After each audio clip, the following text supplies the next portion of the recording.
Tuve la oportunidad, junto con el senador González Costa, de entrevistar extensamente al doctor Víctor Ramos y ambos estuvimos además en la comisión total que se celebró la semana pasada. Podemos decir con absoluta certeza que al menos 3 elementos importantísimos,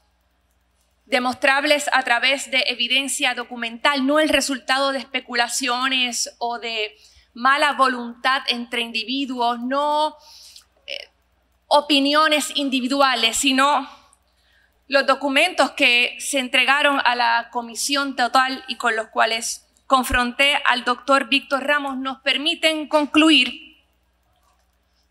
al menos 3 cosas, cada una de las cuales me parece que lo inhabilita para la función para la que acaba de ser confirmado por el Partido Nuevo Progresista. En primer lugar, al doctor Víctor Ramos, en su carácter de presidente del Colegio de Médicos Cirujanos, se le encomendó que dirigiera los esfuerzos para diseñar un plan médico que sirviera al noble propósito de proveer servicios de salud de una manera más justa tanto para proveedoras como para pacientes. Al confiársele esa tarea, el doctor Víctor Ramos, en su carácter personal, un esfuerzo en el que no estuvo involucrado el Colegio de Médicos de manera institucional, al menos de manera formal, incorporó CMC Holdings Care, una corporación, CMC Care Holdings, una compañía de responsabilidad limitada, lo que quiere decir que la fiscalización posible es menor que en otras estructuras corporativas. Y a través de esa corporación realizó varios trámites, entre los que se encuentran los siguientes. La propuesta de CMC Care Holdings era gestionar dinero. Necesitaban en inicio un capital de $25 millones. Lograron recoger 1.5, lo que ya habla elocuentemente de sus capacidades administrativas. Intentaron recaudar ese capital a través de la venta de acciones que, según el documento suscrito con los inversionistas, tendrían que ser depositadas en una cuenta plica del Banco Popular de Puerto Rico, división de fideicomisos. Ningún centavo llegó a esa cuenta. En su origen, la totalidad de las aportaciones fueron depositadas en la Cooperativa de Ahorro y Crédito de Isabela, hasta que llegó el punto en que el doctor Víctor Ramos, necesitando capital para otros fines vinculados al plan médico, sin mediar autorización de los inversionistas y según declaró en nuestras oficinas, siguiendo el consejo expreso de la licenciada Verónica Ferraioli, hoy designada al Departamento de Estado, transfirió unilateralmente ese dinero a otra entidad bancaria, Medicoop, a pesar de la advertencia expresa del gerente de la cooperativa de Isabela, indicándole que dicha transacción, el cambiar una cuenta plica a una cuenta operacional comercial, estaba en violación del acuerdo de accionistas, desoyendo esa clarísima advertencia que está por escrito en una carta que firmó el director ejecutivo de la cooperativa. Víctor Ramos traslada $127,000, 1.270 millones de dólares aproximadamente, a Medicoop. No han pasado 10 días desde que se abre esta nueva cuenta y ya comienzan a hacerse débitos por cantidades como $128,000 a favor de una corporación, $6,000, $4,000 por gastos de publicidad, por el diseño de un logo, y poco a poco se va desgranando en esa cuenta el limitado capital recaudado por los inversionistas hasta que todo se hace sal y agua y nadie logra recuperar un solo centavo de su inversión. A pesar de haber realizado la transacción de cambio de cuenta en noviembre del 2017, el doctor Víctor Ramos, expresamente, de manera deliberada, le miente a los inversionistas de CMC Care Holdings y no es hasta el año próximo que hace pública su intención de cambiar la cuenta plica a una cuenta comercial corriente, un hecho que se había consumado el año anterior. Además de las gestiones irregulares con la cuenta en la que se depositaron las aportaciones de los inversionistas, el doctor Víctor Ramos involucró al Colegio de Médicos de manera profundamente irregular en un préstamo tomado a un individuo, Carlos Rodríguez, a quien Víctor Ramos nunca había visto en la vida.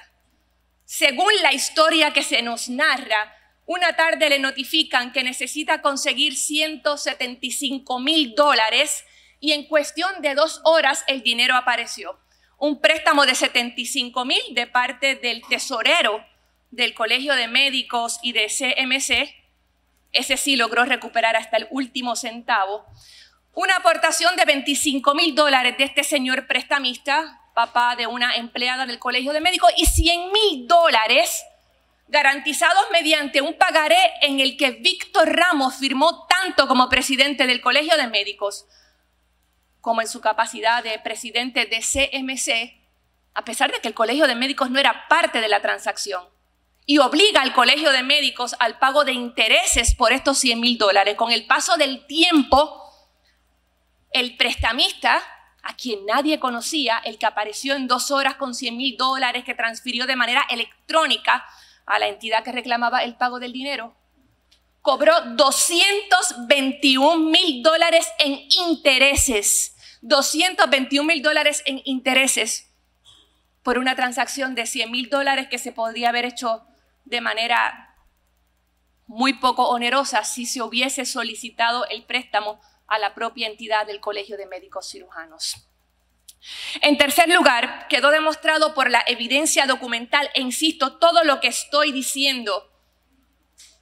está sustentado por documentos. Quedó demostrado por la evidencia documental entregada a la Comisión Total que Víctor Ramos firmó cheques pagando trabajos realizados por la licenciada Verónica Ferraioli a la compañía CMC Care Holdings, a pesar de que quien pagaba, quien contrataba, era el Colegio de Médicos Cirujanos. La distinción entre los trabajos realizados para ambas entidades jurídicas es meridianamente clara, tanto del contenido de las facturas donde se segregan las tareas, las que fueron para el colegio, las que fueron para CMC, como en las anotaciones que acompañan a los cheques, donde también el Colegio de Médicos se encarga de hacer la distinción de cuándo paga por servicios que le prestaron a esa entidad y cuándo paga por servicios que le fueron prestados a otra entidad.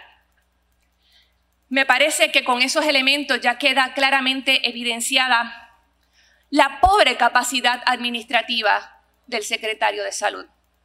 Pero como si eso no fuera suficiente, en la conversación que tuvimos en la oficina y como respuesta a algunas de las preguntas que se le plantearon en la Comisión Total, me parece que sorprende también digamos, para ser generosas, ¿no?, la limitada profundidad de las respuestas del secretario a asuntos apremiantes, urgentes, críticos para el país, como la situación fiscal en la que se encontrará la salud pública a partir del año 2027 si no se concreta un nuevo acuerdo para la subvención del Plan Vital. La respuesta que nos dio a nosotras en la oficina el secretario de Salud es que en su momento ellos irían a Washington a cabildear y que por eso no había que preocuparse de absolutamente nada. Me parece también preocupante, lo quiero dejar para récord porque son asuntos con los que sobre los cuales he tenido diferencias con el doctor Ramos, tanto cuando era presidente del Colegio de Médicos como ahora. El tema, por ejemplo, de las cesáreas que en Puerto Rico se realizan sin ningún criterio médico. El más reciente informe de los CDC apunta que más del 50% de las mujeres en Puerto Rico traen a sus hijos al mundo mediante cirugía mayor, en la mayoría de los casos sin ninguna justificación clínica. El doctor Víctor Ramos nos declaró que a él no le parece que exista ningún problema real, que esa es una situación que ya se está atendiendo y que por lo tanto no amerita mayor injerencia ni del gremio ni del Departamento de Salud como institución. Nos preocupa también su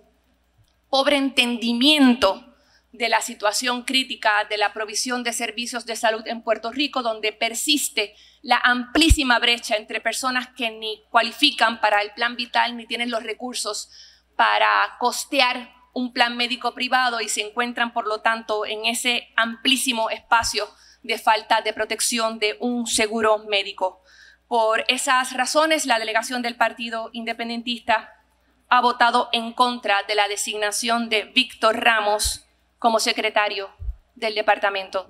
de Salud. Señor portavoz.